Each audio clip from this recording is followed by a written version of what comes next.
మూడో విడతలో ఈ గ్రామ పంచాయతీకి ఎస్టీ రిజర్వేషన్ కేటాయించారు. ఆ సామాజిక వర్గం ప్రజలు లేకపోవడంతో ఒక్క నామినేషన్ కూడా దాఖలు కాలేదు. గ్రామానికి సంబంధించి 8 వార్డులు ఉండగా 4 బీసీలకు మరో 4 ఎస్టీలకు కేటాయించారు. ఎంపీడీఓ స్పెషల్ ఆఫీస్ పాలన ఉండటంతో గ్రామాభివృద్ధి కుంటుపడుతుందని అధికారులు స్పందించి రిజర్వేషన్ను తీసివేయాలని కోరుతున్నారు గ్రామస్తులు. ఊరికి సేవ చేయడమే మా ప్రధాన కర్తవ్యం. తప్పకుండా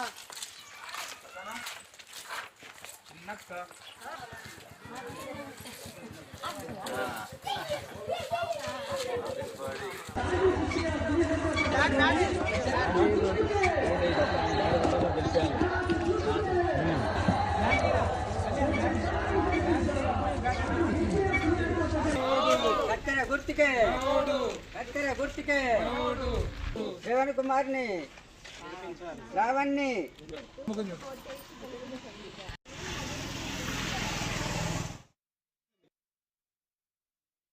మా ఎస్టీ అన్నది ఇంకా గత 20 సంవత్సరాల నుంచి మా రాపల్లి గ్రామ పంచాయతీకి ఎస్టీ లేనే లేదు. ఓటర్ లిస్టులో ఒక్క పేరు ఇంకా లేదు. 8 వాళ్ళు వచ్చినాయి. 8 వాళ్ళకి వెళ్ళి 4 వాళ్ళు బీసీ సభ్యులు వేసిండ్రు. ఎస్టీ వాళ్ళే వేయలేదు. మళ్ళీ సర్పంచ్ అనేది లేనే లేదు. ఇక్కడ మాకు 4 వాళ్ళకు అభివృద్ధి, ఇంకా 4 వాళ్ళకు అభివృద్ధి ఎట్లా? మాకు సర్పంచ్ ఇవ్వదు. అసలు గ్రామ పంచాయతీ వార్డు మెంబర్లకే గ్రామ పంచాయతీ అవుతాను. దీనికోసం మా ఊరు మొత్తానికే అభివృద్ధి లేదు. రాబో ఇంతకుముందు సర్వే చేయించిండు బీసీ అని, బీసీ సర్వే చేసిండ్రు.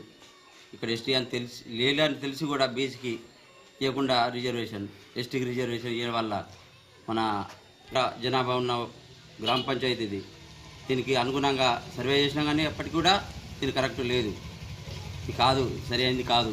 బీసీ అని చెప్పడమే తప్ప బీసీ వాళ్ళకి అన్యాయం జరుగుతుంది. ఇక్కడ న్యాయం అయితే జరగలాంటిది మా గ్రామ పంచాయతీ కూడా అభివృద్ధికి నోచుకుంటలేదు ఏ ఒక్క విషయంలో కూడా.